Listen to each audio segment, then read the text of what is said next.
여러분 안녕하세요. 노태우 3분 심장입니다. 오늘은 신방세동 이야기를 좀 연결해서 해보도록 하겠습니다. 특히 오늘 여러분들한테 드리는 말씀은 신방세동이라는 부정맥을 처음 진단받은 분들께 좀 도움이 되는 그러한 이야기로 꾸며봤습니다. 신방세동이라는 병을 처음 진단받게 되면은 누구나 다 깜짝 놀라게 됩니다. 상당히 당황하게 되죠. 사실 용어도 좀 낯설고 이 병이 도대체 어떤 병인지 또 나한테 어떤 문제가 생길지 나는 크게 불편은 없는 것 같은데 이런 여러 가지 생각을 갖게 되고 이 병이 뭔가 굉장히 궁금하게 됩니다. 물론 이제 병원에서 의사 선생님이 몇 가지 설명을 해주시지만 그 설명할 수 있는 시간이 이제 짧고 하기 때문에 이야기를 듣고 또 당황하기도 하니까 이게 도대체 감이 잘 잡히지 않아요. 그러면 내가 앞으로 생활은 어떻게 해야 되는지 그래서 이런 것들을 좀 여러분들 도움되게 간략하게 좀 정리한 내용을 말씀드리고자 합니다. 아마 이제 신방세동이라고 이야기 들으면은 이거 처음 듣는 분들이 많을 거예요. 실제 이렇게 흔하게 듣는 병이 아니거든요. 근데 이걸 처음 듣게 되면 굉장히 놀라고 당황하는데 여러분들 크게 놀라거나 당황할 필요는 없어요. 사실 몰라서 그렇지 이 신방세동이라는 병이 워낙 흔하기 때문에 나만 앓고 있는 병이 아닙니다. 더군다나 고령 연세 많이 드시는 어르신들한테는 특히 많은 병이기 때문에 잘 모르고 있을 뿐이거나 아니면 알고 있어도 특별하게 표현을 안 하기 때문에 그렇지 실제적으로 우리가 알고 있는 것 아니 생각하는 것보다 훨씬 흔한 병이다 하는 걸 아셔야 되고요.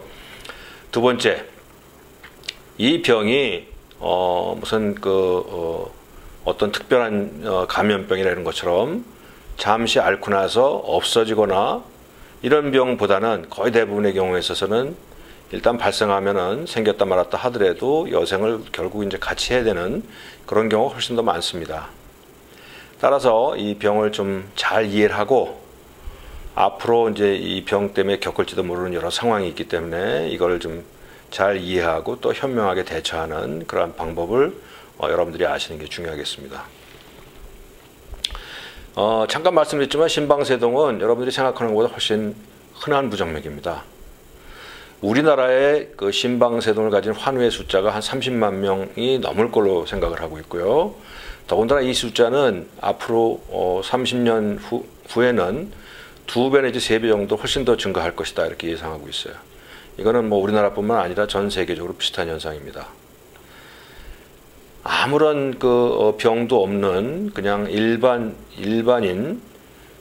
70대의 3%, 그 다음에 80대에서는 4%를 차지할 정도로 많다고 그래요. 그러니까 7, 80대 되신 어르신분들이 100명이 모여 있게 되면은 그 중에 한 5%, 20명이 1명꼴로는 신방세동을 가지고 계신 겁니다. 굉장히 흔한 병이죠. 그러니까. 근데 그럼에도 불구하고 또 증상별로 없이 그냥 지내는 분들이 훨씬 많아요. 신방세동이라는 병은 어떤 병이냐면은 심장이 윗부분이에요. 심장을 이제 윗부분, 아랫부분 해서 윗부분은 심방, 아랫부분은 심실이라고 그러는데 이 심방이 정상적으로 수축하고 이완하지 않는 거예요. 정상적으로 심방이라는 게 이렇게 수축하고 이완하고 이러면서 이제 혈액을 아래 심실로 내보내야 되는데 이게 잘 되지 않는 거예요. 이게 되지 않고 파르르 떠는 겁니다. 그래서 세동이라는 게 간을 세자에 움직인다 하는 뜻이거든요. 그래서 이제 이렇게 심방이 파르르 떨게 되고 또 심방 안에 전기의 숫자가 굉장히 늘어나기 때문에 심장 박동이 빠르면서 굉장히 불규칙해지는 그러한 부정맥이에요. 이 병이 왜 생기는지 잘 모릅니다. 아직 완전히 규명되지는 않았지만 이 병이 많은 분들을 좀 찾아보니까 이런 분들한테 많다는 거예요. 누구냐 하면은 연세가 많이 드실수록 많더라. 그 다음에 기왕에 심질환을 가지고 있는 분들, 혈압성, 고혈압성 심질환, 화혈성 심질환, 심부전, 기타 등등 여러 가지 심질환을 가지고 있는 분들한테 훨씬 더 많고, 그 다음에 혈압이 높은 분들, 고혈압 환자, 또 술을 많이 드시는 분들, 또 수면 무호흡, 코골이가 심한 분들, 갑상선 기능 항진증이 생기는 분들, 당뇨병, 천식 이런 병들이 있는 분들한테 더 잘 생기게 되는 거죠. 또 어떤 경우는 꼭 유전은 아니지만 가계에 이런 분들이 있는 경우도 있어요. 유전은 아닙니다만 이 신방세동의 증상이라는 거는 심장 박동이 빨라지고 또 불규칙해지기 때문에 가슴이 막 두근거리면서 숨이 차기도 해요. 그 다음에 이게 정도가 지나치면 좀 어지럽기도 하고 또 기력도 떨어지고 더 심하면 정신 잃고 약간 쓰러지는 수도 있어요. 물론 드문 일이긴 하지만. 근데 이렇게 극단적인 경우가 있는가 하면 또 어떤 경우에는 시간이 가게 되면은 거기에 적응이 돼 버려 가지고 증상 잘 느끼지 못하는 경우도 있어요. 이게 좀 문제가 되죠. 심방세동이 제일 이제 문제가 생길 수 있는 게 뭐냐? 심방이 정상적으로 수축하고 이완을 하지 못하기 때문에 수축 이완을 못하면서 거기에 혈액이 고여요. 혈액이 고이면서 심방이 이렇게 붓게 됩니다. 그러니까 심방 커지면서 거기에 혈액이 충분하게 나가지 못하기 때문에 혈액이 약간 고이게 되고 항상 혈액이 고이게 되면 그 안에서는 혈전, 피떡이 생기게 되죠. 근데 피떡이 생겼던 피떡이 어느 순간에 떨어져 나가게 되면 이게 동맥을 타고 돌다가 작은 혈관을 틀어막게 돼요. 이게 혈전증이죠, 혈전증. 근데 이제 제일 무섭게 발생하는 게 뇌졸중입니다. 뇌졸중, 뇌의 혈관을 틀어막는. 근데 꼭 그것뿐만 뇌졸중뿐만이 아니라 몸에 있는 다른 주요 장기의 혈관을 막는 수도 있어요. 또 팔다리로 가는 혈관을 막을 수도 있어요. 이게 이제 이러한 그 뇌졸중의 위험, 뇌졸중을 포함한 혈전증의 위험성이 심방세동이 없는 분에 비해서 5배 더 많다고 돼 있어요. 그래서 이것 때문에 이 문제 때문에 사망이 발생할 수도 있고요. 근데 너무 그렇다고 해서 너무나 겁먹고 걱정하지 않으셔도 되는 이유가 이미 이런 일에 대해 가지고 이 뇌 혈전증을 예방하는 아주 좋은 약들이 많이 개발이 돼 있어요. 물론 100%는 아니지만 상당히 예방할 수 있는 또 아주 훌륭한 좋은 약들이 많이 있기 때문에 크게 걱정하실 건 아닙니다. 주의는 하셔야 되지만요. 이런 심방세동이 생기게 되면 어떤 치료를 하냐? 크게 두 가지로 나눕니다. 우선 심방세동이라는 그 불규칙한 부정맥을 정상으로 한번 돌려볼까 하는 치료. 두 번째는 심방세동은 그냥 가지고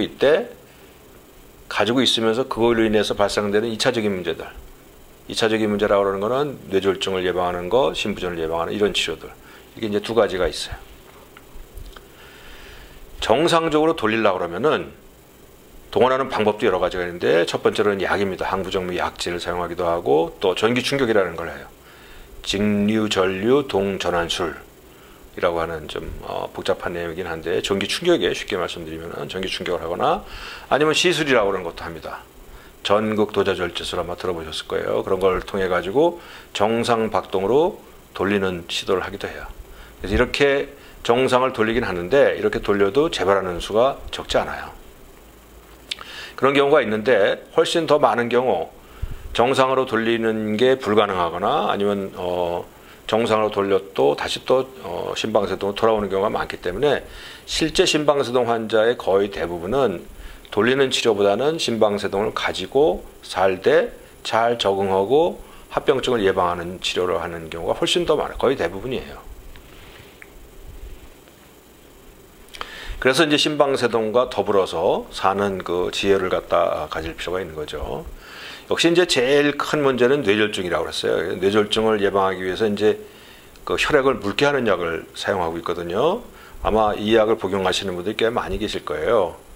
그렇기 때문에 이 혈액을 묽게 한다는 거는 혈액만 묽어져서 뇌졸중을 예방할 뿐만이 아니라 묽은 혈액이 출혈을 만들기도 해요, 몸에서. 그래서 심방세동 때문에 이 약을 드시는 분들은 자신이 어떠한 약을 먹고 있는 걸 꼭 아셔야 돼요. 그래서 그걸 기억하면 좋고요. 그게 좀 어려운 경우에는 그 처방전, 병명 이런 걸 적어놓은 기록을 꼭 몸에 가지고 다니는 게 좋아요. 더 좋은 거는 뭐 팔찌나 아니면은 뭐 목걸이나 뭐 이런 카드 이런 걸 해서 수첩안에다 집어넣고 있으면은 훨씬 더 좋겠죠. 혹시라도 자신이 잘 반응하지 못하는 경우가 생기게 되면은 주변 사람들 아니면 의사 아니면은 구급대 이런 분들이 그 기록을 보고 아 이분이 이러한 병으로 이러한 치료를 하고 있었구나 하는 걸 알게 되면 다음번 치료를 할 때 훨씬 도움이 되죠.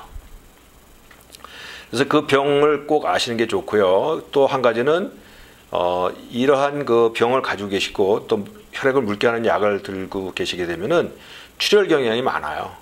그래서 병원에서 다른 치료를 할 때 가령 뭐 일반적인 주사로는 괜찮지만 이를 뽑거나 아니면은 뭐 내시경을 하면서 조직 검사를 하거나 아니면 뭐 조그만 수술을 하거나 이런 일이 있을 때 이제 출혈이 많을 수가 있기 때문에 그러한 치료를 담당하는 의사 입장에서는 이분이 이 심방세동으로 인해서 이러한 약을 복용하고 계시구나. 이걸 알게 되면은 훨씬 거기에 대해서 대비를 할 수가 있어요.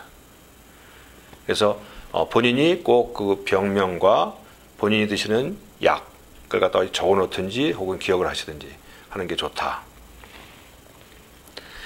또 이제 마찬가지 얘기긴 한데 이 혈액을 묽게 하는 약이 출혈을 일으킬 수 있기 때문에 몸을 조심하셔야 돼요. 어떻게 조심하냐? 다치지 마셔야 돼요. 생활을 조심해야 돼요. 그러니까 일상적으로 이러한 약을 들고 계시지 않는 상황에서는 일상적인 생활을 하다가 뭐 몸을 부딪히기도 하고 좀 넘어지기도 하는데 그런 경우에 그냥 가볍게 멍이 들거나 아니면 조금 출혈이 있고서는 멈추는 경우가 대부분인데 약을 들고 계실 때는 이 출혈이 지속되는 수가 많아요. 외려 피부 밖으로 출혈이 나오게 되면은 본인 심각성을 알죠. 이건 출혈이 지속되는구나 해서 병원을 찾을 수가 있는데 그렇지 않은 경우 몸의 심부에서 출혈이 발생하는 경우 사실 제일 큰 문제는 뇌 출혈입니다. 머리를 부딪히거나 이런 경우죠. 외상을 입거나 했을 때 겉으로는 크게 나타나지 않지만 두개강 내에 출혈이 발생하게 되면은 두개 내에 뇌압이 올라가면서 뇌가 손상을 받을 수 있어요. 그래서 이런 거 굉장히 심각하고요. 그 다음에 척추강, 그 다음에 관절강 이렇게 몸 안에 숨겨져 있는 공간에서 그 공간을 타격을 받거나 다치거나 했을 때에는 꼭 병원을 찾아서 확인해 주시는 게 좋아요. 그런 거 멍이 아주 심하게 들거나 뭐 코피가 아주 심하게 나거나 이런 경우도 물론 병원을 찾으셔야 되고요. 특히 다쳤을 때 머리 다쳤을 때 머리가 아픈 게 지속되거나 관절이 붓거나 혹은 뭐 다치지 않았는데도 불구하고 대변이 붉게 나오거나 검게 나오거나 아니면 소변이 붉게 나오거나 이런 일이 생기게 되면 병원을 찾으셔야 돼요. 그래서 거기에 합당한 조치를 해야 돼요. 그 다음에 또 한 가지 도움 말씀, 어떤 경우가 있더라도 약을 임의로 중지해서는 안 돼요. 임의로 중지하거나 임의로 변경하거나 이건 현명하지 않아요. 그러니까 본인이 내가 뭐 치과에 가서 스케일링을 해야 되거나 아니면 뭐 다른 치료를 했을 때 이런 약이 좀 좋지 않다더라 해가지고 스스로 중지하거나 이거 좋지 않아. 이건 아주 현명하지 않은 행동입니다. 그 약을 드시는 거는 그 약이 필요하기 때문에 드시는 거예요. 의사가 처방하는 것은 이분 경우에는 심방세동 중에서 뇌졸중의 위험이 있기 때문에 그걸 예방하기 위한 약을 드리는데 그 약을 임의로 중지하게 되는 경우에는 뇌졸중의 위험에 노출이 되는 거예요. 그런 일도 실제적으로 있습니다. 약을 쭉 복용해서 오랫동안 아무런 일이 없던 분이 다른 이유 때문에 약을 복용을 며칠 중지했다가 뇌졸중이 생기는 경우가 실제 있어요. 그래서 그거 조심하셔야 되고요. 꼭 의사하고 상의하셔야 됩니다. 그 다음에 운동하거나 그러면 성생활 같은 거 같은 건 충분히 가능합니다. 다만 의사하고 한 번 정도는 상의하시는 게 좋아요. 근데 일반적으로 본인이 활동하거나 할 때 몸에 큰 무리가 갈 정도의 운동이 아니라면은 좋습니다. 하시는 게. 오히려 일반적으로 심장 건강을 위해서도 적절한 운동은 도움이 됩니다. 다음에 이제 마지막 운전 문제가 있는데 운전도 충분히 가능해요. 다만 심방세동 가지고 있는 분들 중에서 극히 일부에서는 어지럽거나 심하면 약간 정신을 잃는 수도 있어요. 따라서 운전하시다가 그런 일이 겪게 되면 조금이라도 어지럽거나 현기증이 발생하면은 즉각 운전을 멈추셔야 되고 차를 갖다 옆에 대고 도움을 받으셔야 돼요. 119나 가족의 도움을 받으셔야 돼요. 그 다음에 본인을 치료하고 계시는 의사 선생님하고 꼭 어떠한 경우에 내가 뭐를 조심해야 되는가를 꼭 물어보셔야 돼요. 물어보시고 그걸 아시고 기억하고 계시는 게 좋습니다. 이상으로 심방세동을 가지고 내가 평생을 살 때 어떠한 조심을 해야 될까, 뭘 가지고 이런 일상생활의 면에서 조심해야 될 게 무엇이 있을까 하는 점을 제가 한 10여 가지 정도로 정리를 해서 오늘 여러분들께 말씀드렸습니다. 이러한 내용이 여러분들 건강하게 사시는데 좀 도움이 되셨으면 하는 생각입니다. 여러분 감사합니다. 노태호의 3분 심장입니다.